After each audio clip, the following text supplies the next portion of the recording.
They just told me what it could be. I mean, I certainly do believe that there's life out there in the universe, and because number-wise, we're just such a small part of it, but I don't know.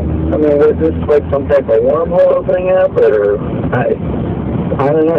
I don't know either, Joe, but you know what? That's how the process works. That's how it's supposed to work anyway. People like you call in with their stories and bits of information, and we take them one at a time and put them all together, and that's how we solve these kinds of problems. I'll ask our listening audience if anybody else out there has seen something similar, and we'll see what they say. I appreciate you calling in. Thanks very much. Rob in Dayton, Ohio. Rob, how you doing? Coach, how you doing? All right. Okay, great show tonight. I was just wondering if you or any of your listeners have seen all of the YouTube videos of the UFO over the Dome of the Rock in February 2011, and what that possibly be. Yeah, I think a lot of people have seen that. I think it is pretty much beaten up and battered online. A lot of folks have taken exception to that. I don't remember the exact explanation. I think some folks had used, at least one explanation was that people had used sort of a pane of glass to make it look like those lights were over the Dome of the Rock. There were some questions why no one had come forward claiming to have shot allegedly a couple of different videos from different angles. I think in general that story has been, that video has been basically debunked. I'm not sure that we can say that is definitive or not. I can put it out to our listeners and see if anybody wants to call in and defend that thing, but in general, I think it's been called into great question. What's your take on it? Well, I've looked at a lot of different types of things of that type of nature, and there's optical type of phenomena that occur, and there's also other types of weird things or phenomena that occur. And I want to be so quick to debunk it like some of the other people may have.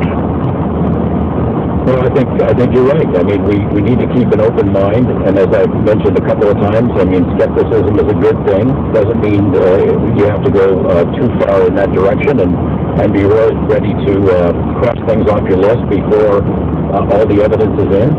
I would try to keep an open mind about that one, except the denunciations of it have been pretty strong, and maybe if you run a search, you can find some of those. Have you read those articles, the debunking articles? I have, but I can see evidence for both sides of the case. Well, I would think that if there could hardly be a more dramatic site for a UFO incident than the Dome of the Rock, and if they were going to make their presence known, that would be a place to do it, because they could expect a lot of folks around to see it. Joe, Rob, I appreciate the call. We're going to Kirk in Kansas City. Hi, Kirk. Hi. Well, thanks for letting me be on the show. Sure thing. Good morning to you. Yeah, and I was going to comment on the topic of the news blackouts in the U.S. media, and, just the fact that I actually learned more about what the U.S. is doing around the world and everything from watching foreign media like Russia Today or something else. It's just kind of lazy thing to say, but you actually sometimes learn more about what America is doing around the world as far as what our government's doing, the military and other things, from outlets like Russia Today and other outlets. And, I learned from that news outlet that Fukushima, it was actually a full-scale core meltdown at the nuclear power plant.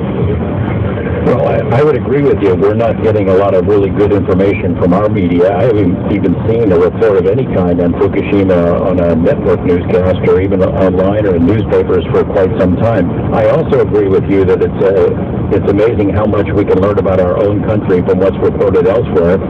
Back in the early 90s, I had a chance to go to Russia a couple of times, in fact.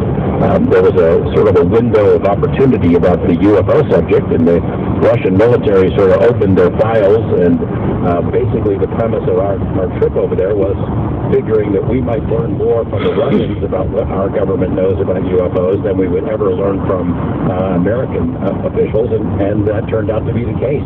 They had incredible files about what Americans know and exchanges of information between the two superpowers, and so your premise is absolutely on the money, I think. Right. I mean, it seems like the U.S. media has just become totally useless. I mean, to really report anything, you know, the truth about anything. I mean, they spend more time on Sarah Palin and everything. You know, and Lindsay Lohan or Lindsay or Paris Hilton or something like that. And I wonder, the previous guest talked about, well, maybe they get a phone call from somebody in the CIA, but I think they actually employ people from the CIA, probably in very high-up editor positions in a lot of these news organizations, and they're just filtering everything that we get in the U.S. media, really.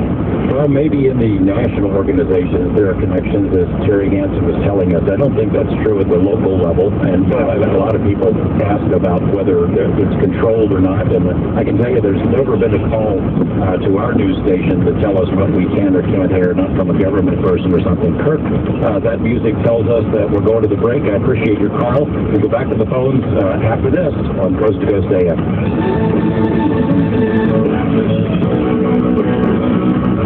Never miss a detail on a show or a guest. Get the new Coast Zone newsletter, available for free at coasttocoastam.com.